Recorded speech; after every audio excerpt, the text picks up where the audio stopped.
नमस्कार, आप देख रहे हैं टीवी 24 और मैं हूं आपके साथ अनन्या मिश्रा।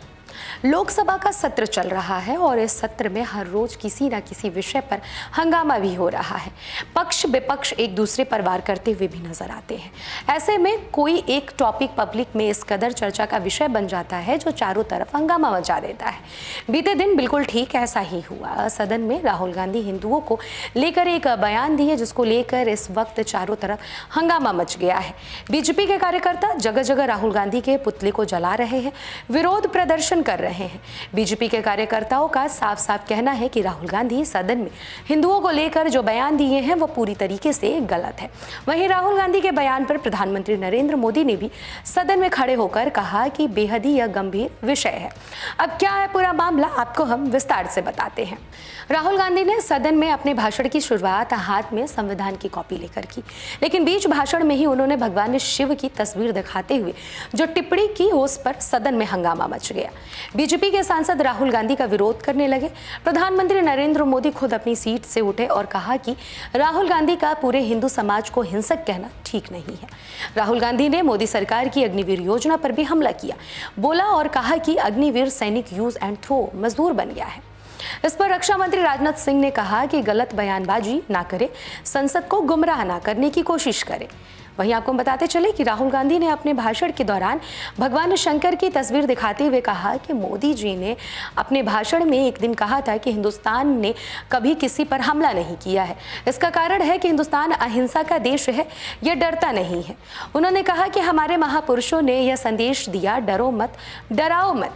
शिव जी कहते हैं डरो मत, डराओ मत, और त्रिशूल को जमीन में गाड़ देते हैं। दूसरी तरफ जो लोग अपने आप को हिंदू कहते हैं वो 24 घंटे हिंसा हिंसा हिंसा, नफरत नफरत नफरत करते रहते हैं। आप हिंदू हो ही नहीं। हिंदू धर्म में साफ लिखा है कि सच का साथ देना चाहिए। राहुल गांधी के बयान पर सत्ता पक्ष के सदस्य ने हंगामा शुरू कर दिया।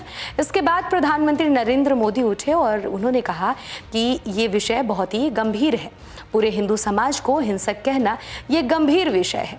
पीएम मोदी की इस टिप्पणी के बाद राहुल गांधी ने कहा, नरेंद्र मोदी जी पूरा समाज नहीं है, बीजेपी पूरा समाज नहीं है, आरएसएस पूरा समाज हिंदू नहीं है। केंद्रीय मंत्री रामदास अठावले ने राहुल गांधी के हिंदू वाले बयान पर टिप्पणी करते हुए कहा कि पूरे हिंदू समाज को हिंसक कहना सही नहीं है। जो हिंसा में शामिल हैं उन्हें जेल भेजा जाएगा और राहुल गांधी खुद ही एक हिंदू हैं। यहाँ तक कि इंदिरा गांधी, राजीव गांधी और सोनिया गांधी जी भी हिंदू हैं। अगर हिंदू हिंसक है तो क्या राहुल गांधी भी हिंसक हैं? ऐसा कहते हुए उन्होंने राहुल गांधी पर सवाल खड़े किए। कांग्रेस सांसद प्रमोद तिवारी ने कहा, मैं राहुल गांधी के हर शब्द का समर्थन करता हूं। उनकी बातें तर्कसंगत हैं। बीजेपी वाले भगवान राम के व्यापारी थे, इसलिए अयोध्या हार गए। केंद्रीय मंत्री प्रहलाद जोशी ने कहा, कांग्रेस के मन में हिंदू विरोधी मानसिकता अभी भी है और यह फिर से साबित हुआ है। हिंदू धर्म के खिलाफ कितनी नफरत उनके मन में है, यह पूरी दुनिया के सामने सिद्ध हो गया है। राहुल गांधी ने मोदी सरकार की अग्निवीर योजना पर भी तीखे हमले किए। दरअसल उन्होंने कहा कि एक बारूदी सुरंग से एक अग्निवीर शहीद हुआ है। मैं उसे शहीद कह रहा हूं, लेकिन भारत सरकार और नरेंद्र मोदी उसे शहीद नहीं कहते, उसे अग्निवीर कहते हैं। उसे पेंशन नहीं मिलेगी, उसके घर को मुआवजा नहीं मिलेगा, शहीद का दर्जा नहीं मिलेगा।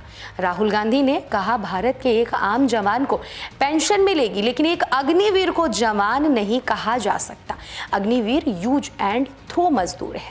उसे आप 6 महीने की ट्रेनिंग देते हैं, जिससे दूसरी तरफ जो 5 साल की ट्रेनिंग पाए चीन के जवान सामने खड़ा कर दिया जाता है।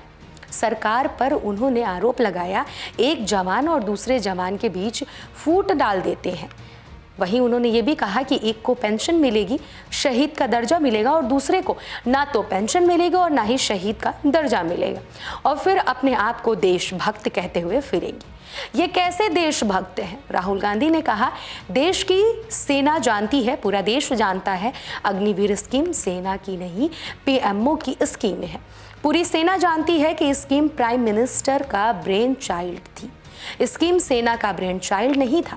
राहुल गांधी के भाषण के बीच रक्षा मंत्री राजनाथ सिंह ने खड़े होकर सफाई भी दिया।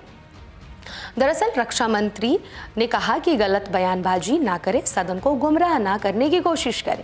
उन्होंने कहा, मैं स्पष्ट शब्दों में कहता हूं कि युद्ध के दौरान या सीमा सुरक्षा के दौरान अगर किसी अग्निवीर की मौत होती है तो उसके परिजन को 1 करोड़ रुपए की सहायता राशि मुहैया कराई जाएगी। इसके बाद देश के गृह मंत्री अमित शाह भी उठे और उन्होंने राहुल गांधी को सदन में झूठ ना बोलने की नसीहत दी। अमित शाह ने कहा कि राहुल गांधी कहते हैं कि 1 करोड़ रुपए नहीं मिलते हैं। राजनाथ सिंह ने अधिकृत रूप से कहा है कि मारे जाने वाले अग्निवीर को जो शहीद होता है उसको 1 करोड़ रुपए मिलते हैं। उनके फैक्चुअल पोजीशन सदन पर रखनी चाहिए। ये सदन झूठ बोलने की जगह नहीं है। उन्होंने कहा, यहाँ सच बोलना चाहिए। अगर ये नहीं रखते हैं और अपने बयान का सत्यापन नहीं करते हैं तो उन्हें सदन और देश और अग्निवीरों से माफी मांगनी चाहिए। अमित शाह के बयान के बाद राहुल गांधी ने अपनी बात रखी। राहुल गांधी ने कहा, अग्निवीर की सच्चाई मैंने सदन में रखी है। राजनाथ सिंह जी ने भी कहा कि जो सच है वो हिंदुस्तान की सेना और अग्निवीर को मालूम है। उनके या मेरे कहने से कोई फर्क नहीं पड़ता। उन्हें पता है कि सच कौन बोल रहा है। उनके इस बयान के बाद केंद्रीय संसदीय कार्य मंत्री किरेन रिजिजू जवाब देने के लिए उठे और कहा कि यह विषय गंभीर है। राहुल जी ने कहा कि राजनाथ सिंह जी के बोलने से क्या फर्क पड़ता है, नेता प्रतिपक्ष इतनी हल्की फुल्की स्टेटमेंट कैसे दे सकते हैं। इसीलिए राहुल गांधी ने जो बात रखी है उसकी पुष्टि करनी चाहिए। राहुल गांधी ने लोकसभा में नीट के कथित पेपर लीक और मणिपुर का भी सवाल उठाया है। उन्होंने नोटबंदी और GST जैसे सरकार के पुराने फैसलों को भी लेकर बीजेपी को घेरा है। उन्होंने कहा, नीट परीक्षा अमीरों के लिए है। मैंने कई कैंडिडेट से बातचीत की है। उनका कहना था कि परीक्षा का पैटर्न ही इस तरह है कि यह अमीरों का ही मदद करता है। इससे पहले उन्होंने कहा था कि हम चाहते थे कि नीट एक दिन की चर्चा हो जाए, नीट परीक्षा पर चर्चा एक दिन की हो जाए। ये काफी जरूरी मामला है। 2 करोड़ युवाओं को नुकसान हुआ है। बीते 7 सालों और 70 बार पेपर लीक हुए हैं। हम चाहते थे कि एक दिन इस पर भी चर्चा हो जाए। राहुल गांधी ने किसानों के आंदोलन का मुद्दा भी उठाया। उन्होंने कहा, सरकार को इतना अहंकार हो गया है कि किसानों को आतंकवादी कह दिया। हम किसान आंदोलन में शहीद हुए लोगों को श्रद्धांजलि देने के लिए 1 मिनट का मौन रखना चाहते थे, लेकिन आपने ये कहते हुए इनकार कर दिया कि वे आतंकवादी हैं। सरकार अभी भी उन्हें MSP की कानूनी गारंटी नहीं दे पाई। मणिपुर हिंसा पर सरकार को घेरते हुए राहुल गांधी ने कहा कि सरकार भारत का हिस्सा ही नहीं मानती मणिपुर को। उन्होंने कहा, प्रधानमंत्री नरेंद्र मोदी और गृह मंत्री इस पर एक शब्द नहीं कहते, जैसे मणिपुर इस देश का अंग ही नहीं है। राजनीति और बीजेपी की नीतियों ने मणिपुर को आग में झोंक दिया है। बीजेपी ने इसे गृह युद्ध के कगार पर ढकेल दिया है। इस पूरे मामले पर जिस तरीके से सदन में जो भी राहुल गांधी ने बयानबाजी किया, उस मामले को लेकर अगर बात कही जाए तो हिंदुस्तान के कई ऐसे राज्य हैं जहां पर भाजपा के कार्यकर्ता राहुल गांधी का पुतला बनाकर जला रहे हैं और राहुल गांधी के इस बयान को कह रहे हैं कि वो गलत उन्होंने बयानबाजी किया है। वहीं राहुल गांधी और या फिर यूँ कहा जाए कांग्रेस पार्टी का ये कहना है कि राहुल गांधी ने सिर्फ और सिर्फ बीजेपी वालों पर वार किया है। जितने भी बीजेपी के जो ऐसे नेता और मंत्री हैं जो ये कहते हैं कि हिंदुओं को लेकर चलते हैं, लेकिन वो हिंदुओं के नाम पर हिंसक फैलाते हैं। हिंसक हिंसक हिंसक ऐसे 3 बार राहुल गांधी ने दोहराया और नफरत नफरत नफरत, ये दोनों शब्द जो राहुल गांधी ने बोले, इस पर कांग्रेस पार्टी ये कह रही है कि राहुल गांधी ने बीजेपी के उन नेताओं, उन मंत्रियों पर वार किया है जो हिंसा करते हैं, ना कि पूरे हिंदुस्तानियों को कहा है। साथ ही साथ बीजेपी वालों का ये कहना है कि राहुल गांधी ने पूरे हिंदुस्तानियों को कहा है। अब इस पूरे मामले पर आप क्या सोच रखते हैं, जरूर कमेंट बॉक्स में जाकर अपनी प्रतिक्रिया साझा करिएगा। अभी के लिए फिलहाल इतना ही। देखते रहिए TV 24।